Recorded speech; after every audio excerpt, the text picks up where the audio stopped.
The cost of healthcare and education is rising. Let's have a look. Hello everyone, Florian Heise here and welcome to another episode of Heise Says. I have my stein of coffee and I thought this morning we would have a look at this article from The Age, and I'll bring it up right here, about the government in squeezing the average person due to the inflated costs of healthcare and education. Now, these are two sectors that are primarily controlled and influenced by the state. So it would come as no surprise to anyone who leans more towards, say, the Austrian school, that naturally these costs will be inefficient and will skyrocket. But let's have a look at it. Let's have a look. Because, our CPI, it's gone up a little bit, but it really feels like the cost of living has gone up.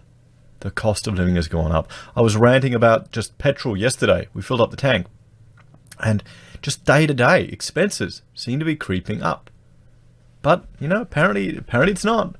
Because the cost of overseas holidays has come down. So, that naturally can offset the increase in your petrol cost or your education or healthcare cost.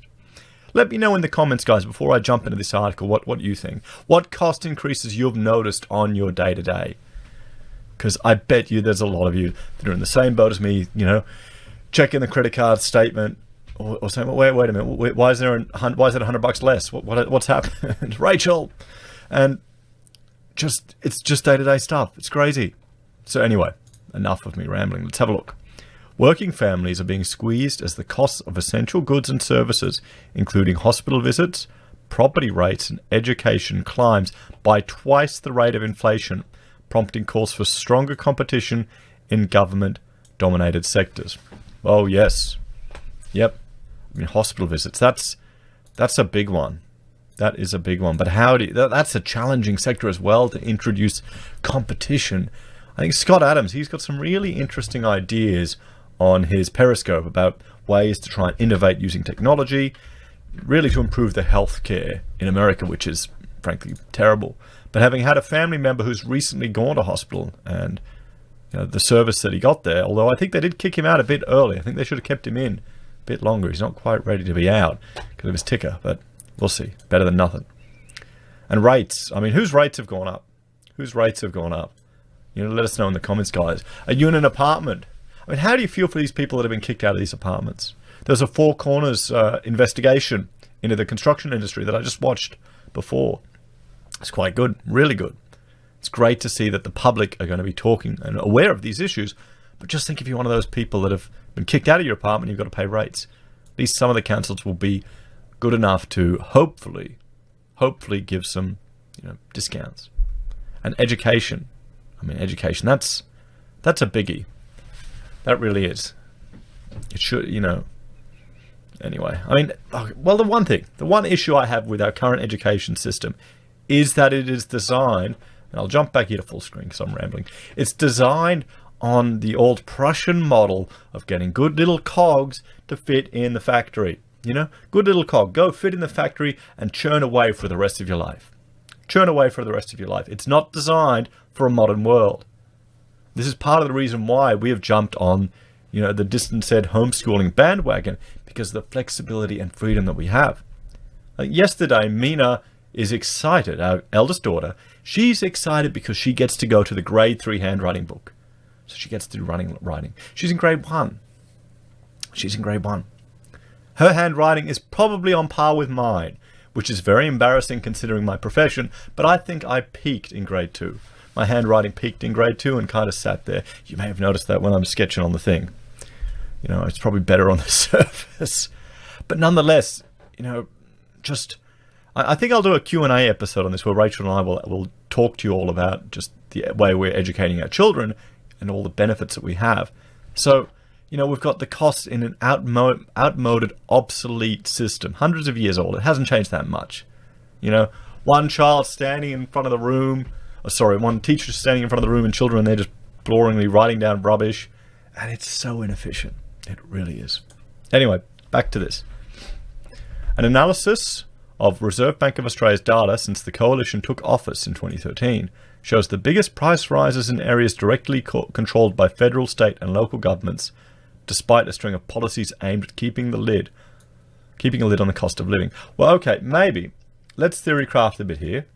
Let's jump into our, my Observatory of Economic Complexity, the favorite website I really like, and let's have a look at what Australia is importing. Broadcast equipment, computers, cars, special purpose shifts, delivery trucks, refined petroleum, all these other things. And you guys, you can have a look at that yourself. But do you think the fact that our dollar is also getting adjusted? And, let's have a look. What's the dollar sitting at now? We'll just jump over here to trading economics, and we'll have a look. The Aussie dollar, it's down to 67.9 US cents. We'll see, look here, we'll jump out to 1 month range. So the fact that we've got such a large complex elements of our economy are imported, even our petrol, even our computer equipment, you could argue that might flow on to the cost of living. Particularly, look at the sectors. Hospital visits, okay? The costs of medical. If you look into, our medical emergency departments here, I've done some research into them here in Australia, some of the best in the world. But the cost per bed is very high. And how much of that equipment in an ED is actually manufactured in Australia, and how much is it sourced from overseas? So if the dollar keeps going down, that's going to affect all these costs. Rates. Well, yeah, I'd have to look into that a bit greater. I think it's probably to do with all our local councils here being full of corrupt politicians. And I know that sounds like a joke, but in Queensland we've got a few actually local councillors that are in front of Crime and Misconduct Commission. Thumbs up for Queenslanders, guys. Yes. The cost of education. There you go. How much are there? That's the thing. Education should not be going up. Should not be going up. Here is, oh, hang on, I closed something. Here's a website I'm going to show you if you don't know about it. Okay, and this is a really good one. It's called Khan Academy. Okay, and this is an online source for free education material. A whole lot of stuff, all completely free, and you can use it to learn. It's a different way of learning. We're not using it quite yet with Mina for her education. I'll have a look at it once she gets a bit older. She'll probably be ready for it now. But, how much does it cost to have access to this info? How much have people learned from YouTube? Why is education going up when you've got YouTube? So, anyway, I'm a bit cynical about these things. Since the first quarter of 2013, the overall consumer price index has increased 10.4%, while the cost of government-administered or controlled goods and services jumped 23%. Compared to the general inflation rate, postal service prices soared 26.8%. Okay, now, let's look at these industries. They're controlled by the government. How much flexibility do they have in their employment contracts? How many of them are unionized? Maybe that could be it. How many of them can't have competition? The cost of education rose 24.9%, another heavily unionized industry. Childcare climbed 26.7%, another heavily regulated government industry. And the medical and hospital services shot up more than 36%, another industry where we've seen, particularly in Victoria, where a lot of price rises for employee wages has gone up.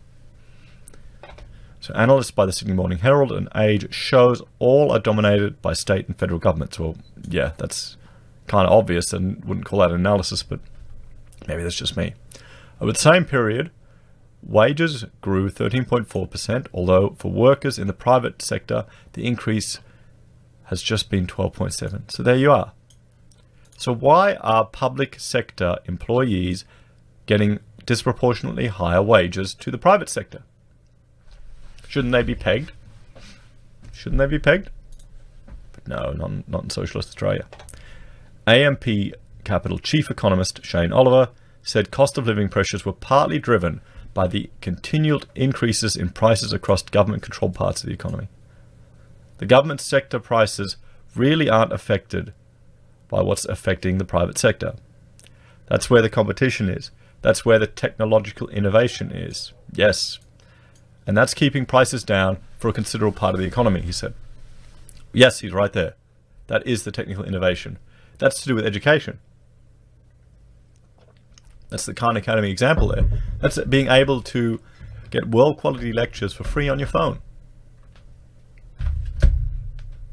It's one of the reasons that despite low inflation, many people say that their cost of living is going up. Yep. They say health costs and health insurance going up, or they see. They see their school fees going up. They see their council rates going up, but then they see the price of a car or a new computer coming down. But now, until the dollar changes that, that's the problem. Until the dollar changes that. The Productivity Commission, in a report to then Treasurer Scott Morrison in 2017, warned of spiralling costs and lack of efficiency across the public sector. It found a suite of reforms in the healthcare sector alone would not only be better for patients, but would save more than $140 billion over the next 20 years. Well, that's the problem. We saw here in Queensland you had Campbell Newman, and he tried to cut a lot of the dead weight, shall we say, from the public sector. There are a lot of people employed in contract positions that didn't need to. And if you've worked with any people in some of these bureaucracies, just how many people sit around these tables sometimes, it can seem ludicrous. But you can't. It's a unionized sector, so it's very difficult to become more efficient. Local councils have played a major role in the price rises, with property rates and charges up 21.4% over the past 6 years, in part due to a pre-2017 surge in house prices across much of the country. House prices are not measured in inflation figures. Well, yeah, that's it. They're really quick to up the valuation of your property, aren't they, to get those extra rates? Wonder how fast they are to adjust it down. The Morrison government has taken credit for a fall in childcare costs following the introduction of a new assistance package, but the benefit may be short-lived. Childcare is a complex industry. It really is. I mean, women or families really need to look at the actual cost-benefit analysis of it. You know, if your wife is working or your husband's working, is it worth having one of you out of the house, having just to earn money so you can pretty much pay it all back in taxes and childcare fees? Childcare costs have fallen 2.7% since June 2017, with the biggest drop recorded a year ago as the new subsidy system started. But since the September 2017 quarter, childcare costs have climbed 4 times the rate of general inflation. Oh, that's surprising. So a government subsidy isn't working. It's not working. Oh, we'll see what happens. We'll see what happens. I'm skeptical. Despite a continuing political push in Canberra to drive down power costs, electricity prices are 12% higher, than when the coalition came to office under Tony Abbott, while gas prices have risen 16.2%. Yes, I wonder if that's got anything to do with our energy production methodology. I'll just bring that up here. No, I don't have it here. Just how much energy is produced overseas. We can see here, this is, I will just reload this page. Now, this is showing you all the energy production here in Australia. Oh, wait a sec. It's not. I'll merge that. Sorry, guys. I will overlay that. You can see here. You know, let's have a look at what are we producing here. You can see all, you know, full utilization at 90%. Here, 60%, 30%, 0%, and all the different types: solar, wind, fossil. So it's good to see a lot of wind on Victoria is at a full utilization. And this changes throughout the day. So if we, okay, hang on, it's not controllable here at the moment. I'll look at it a bit later. But if you want to get that data, I'll bring up that website again. You can see it here. So I would argue that the increased reliance on sustainable, intermittent power generation may be driving up the costs. And I know everyone's going to tell me it's actually cheaper, Florian. It's cheaper. No, it's not. It's not cheaper. Okay, just look at how much all those that capital infrastructure, the CapEx expenditure, and all those solar panels does for 50% of the day. Okay, does nothing, absolutely nothing, and it still has a maintenance cost during nighttime. So for 50% of its time in existence, it's doing nothing at all. And the wind ones as well, the turbines, the wind fluctuates compared to just steady production. So yeah, okay. enough with your hippie crap. If it's subsidized and that's the only reason it's viable, then it ain't viable. We've seen what's happened in the Victorian photovoltaic industry, where the government is putting on, subsidies, and it's essentially capped the industry. So they're destroying that sector. I still don't understand why these politicians don't get a bigger economic analysis to actually test the implications of what their policies are. Because they don't care about that, Florian. They just want to get the votes. Of course, yes. There we go. I got to talk to myself. I need a coffee. So, Treasurer Josh Frydenberg said childcare and electricity prices were now lower than a year ago, while health insurance premiums were growing at the slowest rate since 2006. Under Labour, power bills doubled, childcare fees increased 50%, and health insurance premiums rose 38.7%, he said. Well, they're just two sides of the same coin. Liberals slightly less annoying than Labour with regards to their interference in the economy. I think both of them seem to think they can manage the economy. You can't manage an emergent system, okay? You're not mad scientists. You can't do it. Government is supporting households by lowering taxes, with over 11.3 billion of refunds already issued to 4.4 million individuals since June. Yeah, okay, and we've seen how that's not worked. I've done a video on that. It hasn't had the effect that you've wanted it to, but good on you for doing it. The cost of the one utility least affected by the federal government, water and sewerage, has increased just 5.3%. But in a recent audit, Infrastructure Australia warned that prices for urban water were likely to increase because of growing demand and pressure on a system of pipes in major cities that is up to 75 years old. Now I'm going to write down the time here and add my video looking at our water supply in Australia. So you can see the supply of potable water in our dams, how it hasn't kept up with our population growth in the last 25 years. And you'll be shocked at the difference. You will be. And I know we've got now these beautiful desalination plants that are all rusting in Gold Coast and Sydney and all around the state and country to help provide us with clean water, but that can't be very efficient, can it? So some areas dominated by the government have seen price rises lower than overall inflation. Wow. Pharmaceutical costs have increased by just 5.7% over the past 6 years, while therapeutic appliances have fallen in price. Yeah, but those are coming from overseas. Then are they manufactured here? Are they manufactured here? That's what I want to know. And what's no. The Reserve Bank of Australia has this year noted inflation is government-dominated areas has slowed considerably over the past year, noting lower than average property rate and health insurance increases. But even rises in these sectors have nearly doubled those outside government-dominant areas of the economy. Yes, Dr. Oliver said government efforts to keep a lid on prices, particularly through types of subsidies, were likely to fail, and the best way to put downward pressure on prices was through competition. Yes, that's it. Competition. Competition. It's that simple.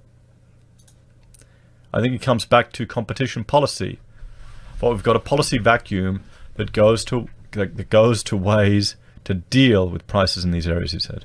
Westpac senior economist Justin Smirk said there was a real risk that wages, which the bank believes will grow by just 2.5% in the coming year, might start slowing even further the following year.